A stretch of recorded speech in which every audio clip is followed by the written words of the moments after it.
자, 안녕하십니까, K맨입니다. 네, 오늘 앞에 보여드린 차는 2021년식 유콘 AT4라는 모델입니다. 이거 왜 갖고 왔냐고요? 소개시켜 드리려고 가져왔습니다.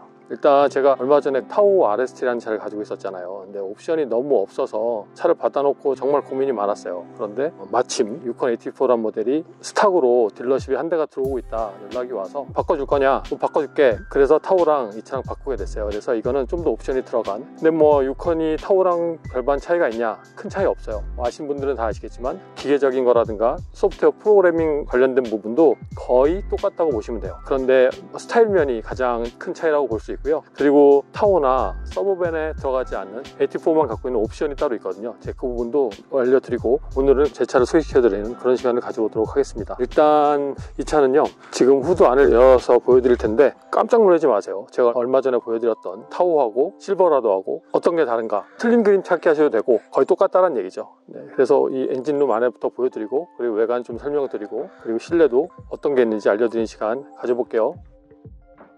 이 차는 기존에 제가 설명드렸던 타오나 실버라도와 같은 5.3L 엔진을 가지고 있고요. 8기통 특유의 어떤 실키함을 갖고 있죠.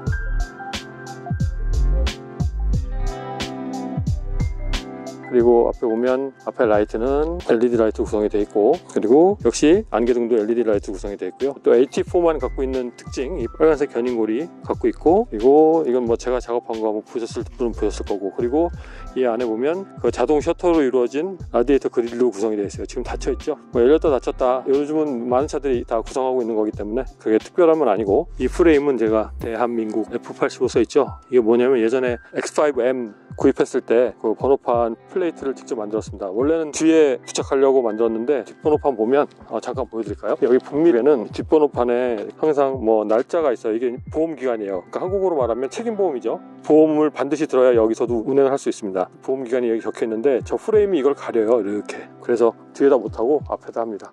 그리고 보시면 뒤에 라인은 LED 구성이 되어 있는데 이 깜빡이는 건 일반 전구 같죠? 유콘 마크와 AT4 배지가 이렇게 들어와 있습니다. 제가 이 차의 외장 크기는 텍스트로 넣어 드리겠습니다. 한번 보세요.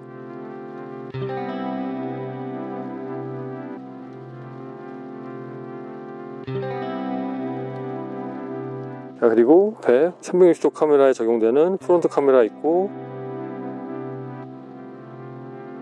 자, 그리고 타이어는 27560에 20인치가 들어가 있죠. 그리고 그 구디어 랭글러 얼터레인 타이어가 들어가 있습니다. 그래서 보시면 일반 타이어하고는 많이 다르죠. 이게 AT4만 이 타이어가 기본이에요. 그리고 타오로 말씀드리면 G71이 또 같은 스펙의 타이어가 들어가 있습니다. 자, 스페어 타이어는 사이즈가 270-70에 17인치가 들어가 있어요. 그래서 전체 지름을 이 차와 맞춰서 결국은 뭐냐면 이 휠이 지금은 20인치가 적용되어 있지만 17인치도 들어간다는 얘기죠. 빵꾸가 났을 때 바꿔야 되니까, 빵꾸가 나니까 너무 이상한가? 아무튼 바꿔야 되니까. 그러니까 저 같으면 진짜 오프로딩을 이 차를 갖고 할 거면 저 스페어 타이어의 휠을 4개를 더 사서 타이어를 좀 더 향상된 오프로딩 기능이 있는 그런 타이어를 적용을 해서 장착을 할 것 같아요. 전체 지름은 같이 해서 그렇습니다. 그러니까 뭐냐면 AT4라는 모델이 오프로딩에 약간은 특화되어 있는 그런 모델이에요. 타오로 치면 G71이 그렇고요. 그리고 이 AT4라는 모델이 시에라라는 픽업 트럭에도 있습니다. 그것도 마찬가지로 다른 트럭에 비해서 지상고가 더 높고 오프로딩을 좀 더 편하게 할 수 있는 그런 기능이 들어가 있습니다. 자, 그리고 사이드 스텝 이렇게 있고, 그리고 이 차는 견인 능력이 파운드로 치면 대략 거의 8,000파운드에 가까운 그런 견인 능력을 갖고 있어요. 그러니까 웬만한 캠핑카라든가 보트라든가 뭐 여러 가지 레저용 장치들은 충분히 끌고 다닐 능력이 되고요. 이게 어떻게 보면 미국차 풀사이즈 SUV의 장점이라고 할 수 있어요. 참고로 말씀드리면 이 차는 유니바디는 아니고요. 바디온 프레임으로 구성이 되어 있고 4륜 구동이 기본으로 정해져 있습니다. 물론 AT4기 때문에 그렇고 후륜 구동 모델도 하이 레벨에는 있어요. 그건 이제 옵션에 따라 다른 차이니까 그렇게 말씀을 드리면 될 것 같고요. 이 차가 아까 초반에 말씀드렸듯이 타오나 서브밴이 갖고 있지 않은 그런 기능이 뭐냐면 디퍼런셜에 대한 건데요. 타오나 서브밴 같은 경우는 어떤 옵션을 하더라도 기계식 LSD만 적용이 되어 있고요. 유콘에는 이 AT4와 드날리라는 모델이 있어요. 최고 상위 레벨의 모델인데 그 두 차종은 전자식 LSD가 적용이 되어 있습니다. 어떤 분들은 전자식 LSD를 안 좋아하는 분들도 계세요.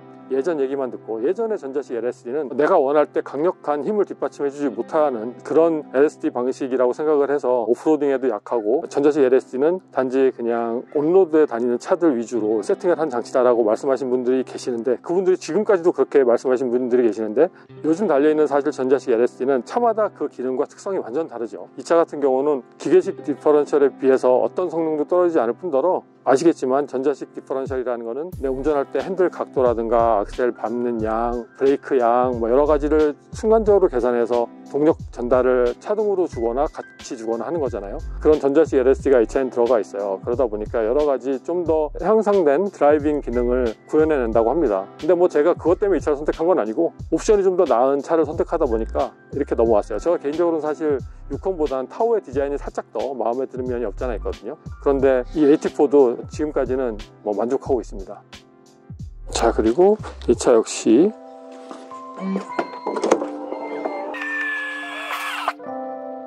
보면은 시트 접는 스위치 있죠. 이거는 3열 시트 조정하는 거고, 이건 2열 시트도 조정할 수 있는 거예요. 뭐 누르면 이렇게 들어가고요. 그리고 올릴 수도 있습니다. 네.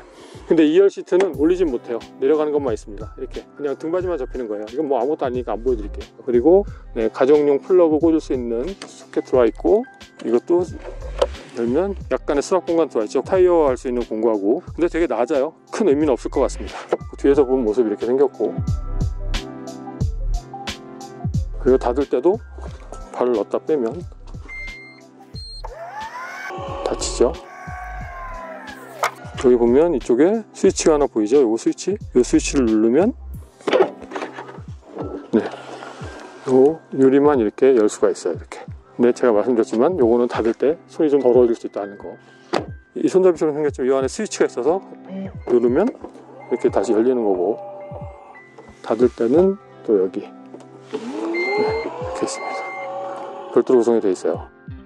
차는 일반 휘발유 들어갑니다. 대부분의 미국 차들이 다 일반 휘발유 넣게 설계를 했어요. 이미 최대 10% 에탄올까지 가능한 그런 휘발유가 들어가서 고급 휘발유를 꼭 넣지 않아도 된다. 아니, 넣을 필요가 아예 없어요. 넣지 않아도 되는 게 상당히 어떻게 보면 미국의 풀사이즈 SUV들이 갖는 장점이라고 저는 개인적으로 생각하고 있습니다. 일단 그래서 지난 세대보다 이 차 같은 경우는 대략 휠베이스라든가 전체 길이라든가 이런 것들이 10cm 이상씩 다 길어졌어요. 그래서 3열 시트도 상당히 넓어졌고, 그런 부분에 있어서 크게 장점은 있는데, 연비는 그 전 세대에 비해서 더 좋아졌다고 얘기를 합니다. 뭐 아직까지는 새 차이기 때문에 연비가 어느 정도 정확히 나올지 모르겠지만, 현재까지 제가 주행했을 때 연비는 고속도로 대략 한 50% 이상 주행했을 때 리터당 7.7km 정도 나와요. 시내 주행만 하면 제가 보기엔 한 6km, 5km대로 떨어질 것 같은데요. 아무튼 좀 더 타보고 그건 제가 알려드릴게요. 열어야 되는데, 예전에 타워에서 말씀드렸을 거예요 아마. 보통 차들은 열 때 그냥 손잡이 잡으면 열리는데, 이 차는 이 스위치를 이렇게 눌러야 열립니다.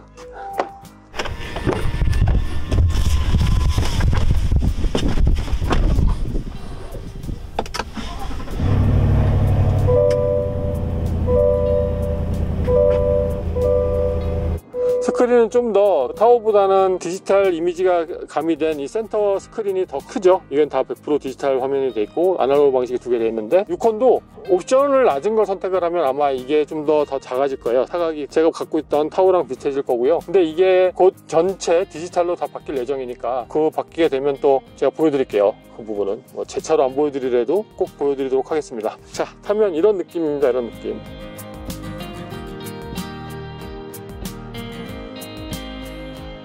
타워에 없었던 파노라믹 선루프도 들어가 있고, 360도 카메라도 들어가 있고요. 헤드업 디스플레이도 들어가 있는데, 지금 보면 지금 헤드업 디스플레이 보이죠? 지금 차 모양하고 숫자, 이게 헤드업 디스플레이가 어느 차랑 비교해도 사이즈가 작지 않아요. 엄청 큽니다. GMC에서 말하기에는 뭐 15인치 정도 된다고 하는데, 사실 이미지로 봐서 그 이상이에요. 그런데 헤드업 디스플레이에 조명 조절을 할 수가 있거든요. 근데 이거를 밤에 최대한 밝게 하더라도 보이는 글자나 모양 자체가 그렇게 밝진 않아요. 왜냐면 이게 되게 큰 화면이라고 그랬잖아요. 밤에 운전할 때는 확실히 시야에 거슬려요. 이 부분이 눈에 잘 들어온다는 얘기죠. 그러니까 거기에 더 밝게 했다면 아마 거의 뭐 운전을 하기 힘들 정도로 안 좋았을 거예요. 그런데 그것 때문인지 최대한 밝게 하더라도 대략 어두운 느낌, 이런 느낌으로 보입니다. 네, 이거는 뭐 사이즈 때문에 그런 거라고 저는 생각을 하고 있어요.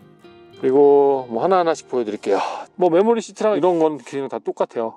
근데 이 차 역시 뒷자리 창문은 내려가는 것만 원터치입니다. 올라가는 건 원터치 아니고, 그리고 메모리 두 자리 할 수 있고, 보면 특별한 거 없잖아요. 그죠? 좀 전에 말씀드린 그 헤드업 디스플레이 관련 조종하는 스위치들, 이거는 차선 이탈 방지 장치. 이거 진짜 의미 없어요. 이 차도 그냥 이탈합니다. 미끄럼 방지 장치, 내리막 주행 컨트롤하는 스위치, 그리고 뭐 파킹 센서, 온오프 스위치 있고요. 뭐 이거는 별거 아니에요. 이거는 뒤에 플러그 꼽는 그 전원 스위치를 조절할 수 있습니다. 그리고 여기 보면 이제 4륜 구동 스위치가 나와 있잖아요. 보면 4륜 오토가 있고요. 그리고 이거는 2단 트랜스퍼 케이스라서 4로우가 있습니다. 4륜 로우 기능이 있어요. 그리고 아까 말씀드렸듯이 전자식 LSD가 들어가 있고, 그리고 여기에 모드가 있죠. 모드를 돌리게 되면 스포츠 모드, 뭐 오프로드 모드, 토어 모드 뭐 이런 것들을 선택할 수가 있어요. 그 설정이고, 제 차에는 안타깝게도 없는 이 차는 차고 높낮이를 조절할 수 있는 에어 서스펜션이 옵션으로 적용이 되는데, 에어 서스펜션이 있었을 때는 스위치가 여기에 들어가게 됩니다. 차고 조절 높이 2인치 높아지고 뭐 2인치 낮아지고 하는. 근데 저는 개인적으로 뭐 나중에 한번 제가 다 자세히 말씀드릴 기회가 있을 텐데, 그냥 짧게 말씀드리면 에어 서스펜션은 굳이 없어도 될 것 같아요. 주행감 자체가 이미 이 일반 노멀 서스펜션도 잔충격도 잘 잡아주고 정말 그냥 편안하게 탈 수가 있어요. 단지 이제 높낮이 조절이 안 된다 이렇게 말씀하실 분들이 계신데, 그러면 리프트 킷을 사용해서 적용하는 게 훨씬은 아니라도 2인치나 3인치 정도의 리프트 킷을 넣어서 주행하는 것도 또 하나의 방법이라고 생각이 듭니다. 옵션으로 하는 것보다 금액도 훨씬 쌀 수 있고요. 제 개인적인 의견이니까 뭐 그렇구나라고 생각만 하시면 될 것 같고. 자, 그리고 핸들 보면 타오에는 이 열선 스위치가 없었어요. 핸들 열선이. 근데 이 차는 있습니다. 타오도 옵션이 올라가면 다 똑같아요. 여기 있을 거 다 있고, 네, 마찬가지예요. 오늘은 그냥 제 차 소개시켜 드리는 거니까. 그리고 뭐 트랜스미션 조절 스위치, 레버가 아니고 스위치니까 좀 그렇긴 하네요. 아무튼. 그리고 시동 스위치 있는데, 이 차도 반도체 문제 때문에 자동으로 시동 온오프 되는 그 기능은 빠졌습니다. 그게 아마 2021년 7월 이후에 만든 차들은 다 빠졌어요. 그리고 여기 수납 공간 있고, 타오랑 똑같죠. 타오랑 다른 거 하나도 없어요. 나머지는 뭐 대시보드 똑같고, 스위치 구성 똑같고요, 기능들 똑같고, 참 이 차는 그리고 타오랑 마찬가지로 그리고 무선으로 애플 카플레이나 안드로이드 오토 사용할 수 있습니다. 그건 뭐 좋은 것 같고, 보면은 다른 유컨이나 뭐 다른 GM 계열의 풀사이즈 SUV하고 다른 거의 이 시트의 패턴인데요, 요게 AT4에만 있는 모양이에요. 이렇게 보면 다 모양이죠. 약간 베이지색 띠가 들어간 부분, 이거는 그 시에라 AT4에도 똑같은 시트가 들어갑니다. 똑같이 이렇게 적용이 되고, 헤드레스트에 AT4라고 적혀 있고, 이거 다 똑같아요. 위에 이제 스위치 한번 볼까요? 선루프 조절하는 스위치 이게 3개 있고, 실내등 조절하는 스위치 있고, 이거는 뒤에 이제 이 스위치를 누르게 되면 저 보면은 시트 이렇게 내려가죠. 운전석에서도 3열 시트가 조정이 됩니다. 다시 세우는 거, 그럼 또 다시 세워지고요. 자, 제가 재밌는 거 하나 보여드릴게요. 요 스위치예요. 요 스위치. 보신 분들도 계실 거고 아시는 분들도 계실 거예요. 그래도 한번 보여드릴게요. 요거를 이렇게 누르게 되면 어떻게 되나 한번 보세요. 자, 콘솔 박스가 뒤로 가요. 이거 재밌죠? 뒤로 가면 컵홀더나 수납 공간을 뒷사람이 쓸 수 있어요. 뒤에는 어차피 캡틴 체어이기 때문에 의자가 2개밖에 없잖아요. 그리고 물론 저쪽에도 컵을 꽂을 수 있는 자리는 있지만, 여기 꼽는 게 훨씬 더 편하죠. 확실히 이용할 수 있는 감이 좋고, 대신 이게 이렇게 뒤로 가면 팔걸이가 없어서 불편하지 않냐 하시는 분들 분명히 계세요. 저도 그렇게 생각을 했었고, 근데 여기서 그냥 위에만 이렇게 손으로 당기면 끝까지 이렇게 나옵니다. 그래서 그냥 이렇게 팔걸이 이렇게 사용할 수 있습니다. 편하게. 뭐 눌러도 전혀 부담 없고 좋습니다. 재밌죠? 이거 다 재밌더라고요. 그리고 이 안에 밑에 보면 또 하나의 그래서 수납 공간이 더 있습니다. 여기에 뭐 핸드폰 넣어도 되고, 마스크 같은 것도 벗어서 이쪽에 넣을 수도 있고요. 크진 않지만 그래도 유용하게 쓸 정도의 공간 돼요. 그리고 이렇게 닫았을 때 이 밑에는 뭐 작은 핸드백 정도는 충분히 들어갈 수 있는 공간이고, 이 수납 공간이 많으면 확실히 여성분들이 좋아합니다. 저희 와이프도 좋아하더라고요. 그래서 이렇게 돼 있고, 다시 이제 원위치로 가볼게요. 이것도 이제 자동으로 오죠. 스위치를 누르면. 자, 그래서 뭐 열면 그 다음에 이제 일반 수납 공간 들어가 있고, 그래서 뭐 특별하게 알려드릴 건 없네요. 이 차는 뭐 그게 다예요. 일반 썬바이저 뭐 똑같죠. 라이트 잘 들어오고. 그렇습니다. 앞자리에서 보여드릴 것들은 뭐 이 정도. 그리고 이 차는 통풍 시트도 옵션으로 다 들어가 있습니다. 열선 시트 있고, 그리고 이제 스크린 한번 보여드릴까요? 스크린을 아래 놓으면 이렇게 화면이 상당히 좋아요. 깨끗하고 잘 보이고, 이렇게 하면은 견인고리 연결할 때 상당히 좋게 볼 수 있고, 뒤에 근접해 있는 사물을 어느 정도 거리감 있게 볼 수 있는 그런 카메라로 적용이 되어 있고요. 거기에 또 이걸 누르면 뒤에 이제 견인고리를 연결할 때 상당히 이거 편합니다. 이런 기능이 없으면 견인고리 연결하려고 막 여러 번 내렸다 탔다 막 이렇게 해야 되는 경우가 있어요. 살짝 움직여야 돼서. 그렇고, 뭐 이거는 양쪽 앞에, 그리고 이거는 360도 전부 다 보이는 거, 이렇게 적용이 돼 있죠. 자, 보면은 여기에 스위치를 한 번 누르면 뒤, 그리고 한 번 더 누르면 앞에, 뭐 이렇게 보일 수 있고, 한 번 누르면 선이 2개 다르죠. 이게 뭐냐면 이거는 견인고리 연결할 때 사용하는 선이고, 그리고 이거는 뭐 아시다시피 뒤에 여러 가지 장애물이 걸리는지 안 걸리는지 볼 수 있는 그리고 핸들을 돌릴 때마다 이렇게 휘어집니다. 곡선으로 휘어지죠. 그렇고 만약에 지금 R 들어가 있는 상황에서 제가 시동을 딱 끄면 자동으로 P에 들어갑니다. 뭐 이거는 뭐 기본적으로 당연히 있어야 될 기능이고, 이렇게 푸시 버튼은 이런 기능이 없으면 큰일 나요. 이거는 전자식 핸들 위치 조절 장치 있고, 한번 어느 정도 각도 들어가는지 볼까요? 상당히 그래도 텔레스코핑은 많이 돼요, 생각보다. 이거 예전 미국 차들은 뭐 거의 안 되거나 이런 기능이 없거나 돼도 아주 조금 됐는데, 이것도 뭐 다른 독일차나 우리 한국차에 비교해서 이렇게 많이 되는 부분은 아니에요. 그렇지만 이 정도면 충분히 위치 조정하는 데는 큰 불만 없을 정도로 되는 걸로 저는 개인적으로 느끼고 있습니다.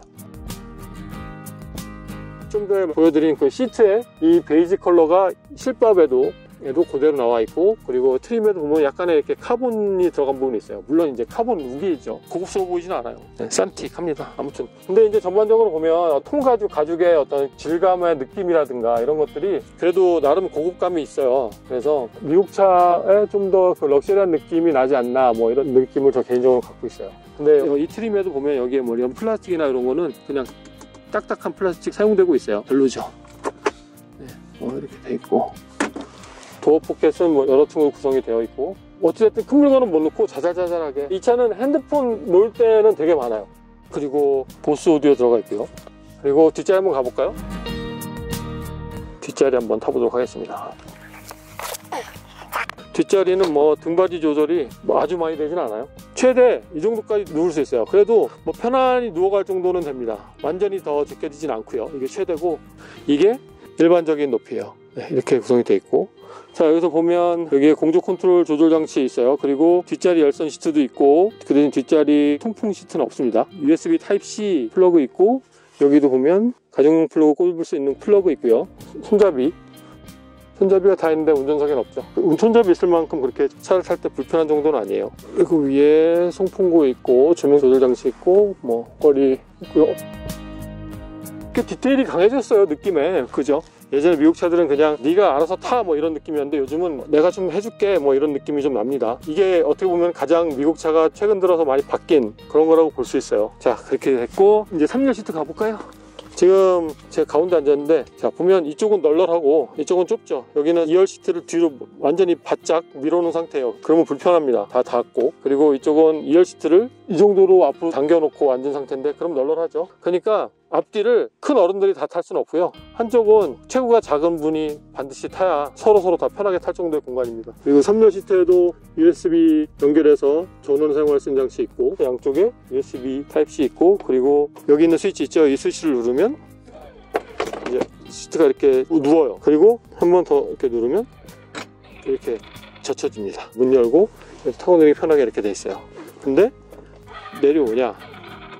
안 내려오죠. 하나까진 잘하는데 아직까지 이 의자가 꽤 무거워요. 그래도 나름. 그리고 여기에 이제 손잡이인데, 이 손잡이를 당겨도 올라가고요. 성질 급한 사람은 손잡이 당겨서 빨리 나가라 이거죠. 뭐 또 이렇게 당기면 되고. 근데 이게 좀 뭔가 당기면 그 자리에서 이렇게 딱 당겨져야 되는데, 무슨 말씀이냐면, 보면 의자가 내려가죠. 당기면 바닥이 살짝 올라오면서 의자가 앞으로 이렇게 가요. 그럼 결국은 2열에 사람이 앉으려면 다시 의자를 직접 또 손으로 빼야 돼요. 상당히 좀 그거는 불편하게 돼 있습니다. 그런 것까지 편하게는 안 만들었어요, 아직.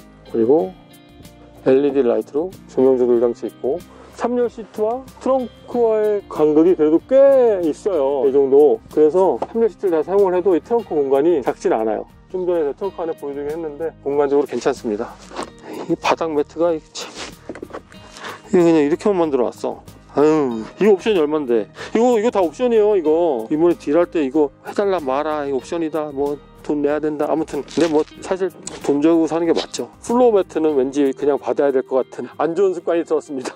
자, 그렇습니다. 그리고 뭐 루프 라이너 제가 좋아하는 검정색 일반 션으로 구성이 되어 있고요. 아마 이게 드날리로 가게 되면 이게 스위드로 돼 있을 수 있어요. 제가 신형 드날리 실내는 아직 보지 못했는데 그럴 가능성이 있습니다. 근데 이 차하고 드날리하고 차 가격이 대략 한 5,000불, 그러니까 캐나다 달러로요. 5,000불 정도 차이가 나는데, 드날리가 만약에 오고 있었다 그러면 드날리로 바꿨을 수도 있어요. 그런데 드날리는 기본적으로 6.2 8기통 엔진만 들어가요. 근데 6.2 8기통 엔진이 5.3하고는 많이 다르게 시내 연비가 차이가 많이 나더라고요. 심지어 뭐 막힌 길 가면 리터당 3-4km밖에 안 나온다 이런 분들도 계셨어요, 분명히. 근데 최근에 나온 드날리는 그래도 연비가 더 좋아졌다고는 하는데 어느 정도 믿어야 될지는 저도 잘 모르겠어요. 아무튼 그 드날리와의 이 유콘 AT4i 차이는 일단 엔진의 기본적인 차이가 있고, 그 대신 드날리는 외장이 좀 크롬이 많이 들어가고 뭔가 블링블링한 이런 느낌이 기본이라고 하면, 이 AT4는 오프로딩을 할 수 있는 차의 어떤 느낌이 나게 타이어라든가 밖에 견인고리라든가 이런 것들이 구성되어 있어서 그 정도의 보이는 느낌의 차이라고 보면 그렇게 틀리지 않습니다. 근데 그러니까 드날리를 사는 사람이 유튜브나 아니면 블로그 같은 걸 보면 드날리 사서 그 크롬이 싫어서, 최근에 사실 크롬 싫어하는 사람들 많잖아요. 저도 별로 좋아하진 않고 크롬이 싫어서 그걸 다 시트지 작업을 해서 블랙으로 싹 바꾸는